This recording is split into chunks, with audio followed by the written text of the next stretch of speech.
How to overcome shyness. और इसमें भी एक इंटरेस्टिंग बात क्या है कि जरूरी नहीं है कि आप हर जगह पे शाय हो, और अगर कोई शाय नहीं है तो ऐसा नहीं है वो कहीं पर भी शाय नहीं है। फॉर एग्जाम्पल जो कहता है मैं बिल्कुल भी शाय नहीं हूं, उसको यहां पे बुलाऊंगा तो उसकी थोड़ी थोड़ी हवा टाइट होने लग जाएगी, है कि नहीं? तो it depends upon the situation. जैसे अगर आप कहते हो कि मैं बहुत शाय हूं, शाय मतलब क्या? क्या आपको अपनी मां से बात करने में भी शर्म आती है, अपनी बहन से, भाई से, या खास कोई दोस्त है उनसे, वहां नहीं आती। तो कुछ सिचुएशंस में आपको शर्म आती है, तो क्या करें? अब उसका सोल्यूशन क्या है? जिस एनवायरनमेंट में आप रह रहे हो, मान लो किसी स्कूल में हो, कॉलेज में हो, या कहीं ऑफिस में काम कर रहे हो, और काफी आपको महीने हो चुके हैं, कई साल हो गए, तो वहां पे आपकी एक इमेज ऑलरेडी बन चुकी है। तो आप ओवरनाइट उस इमेज को नहीं तोड़ सकते। वो भी कहेंगे क्या भाई पागल हो गया, क्या खा के आया है?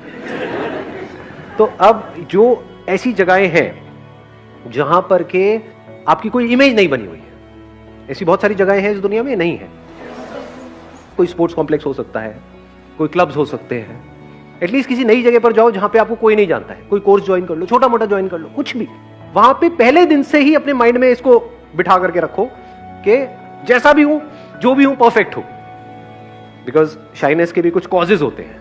ये जो फियर्स होते हैं ना, वो हो सकता है किसी को लगता हो कि मैं बहुत मोटा हूं, मैं काला हूं, मैं दिखने में अच्छा नहीं हूं, ऐसे कुछ भी। तो क्या बोलना है अपने आप को कि मैं जो भी हूं, जैसा भी हूं, परफेक्ट हूं।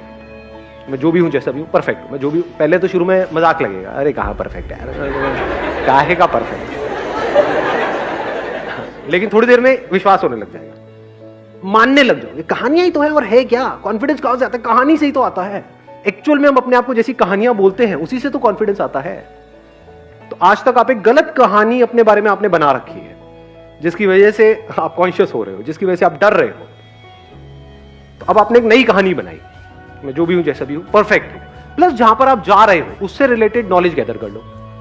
फॉर एग्जाम्पल आप किसी पर्टिकुलर ग्रुप में जा रहे हो, कोई बाइक क्लब है, तो वहां पर उससे रिलेटेड अच्छे से नॉलेज गैदर कर लो। अब उन्हें तो नहीं पता ना आपको कितनी नॉलेज है, कितनी नहीं है, ताकि वहां पर आप जाओ तो अपने आप को ऐसे शो कर सकते हो, अरे मुझे सब पता है। इससे क्या होगा? एक पर्टिकुलर जगह पर, एक पर्टिकुलर सर्कल में आपकी एक अलग तरह की इमेज बनने लग जाएगी। उस इमेज के बनने से क्या होगा? कॉन्फिडेंस बढ़ेगा या कम होगा?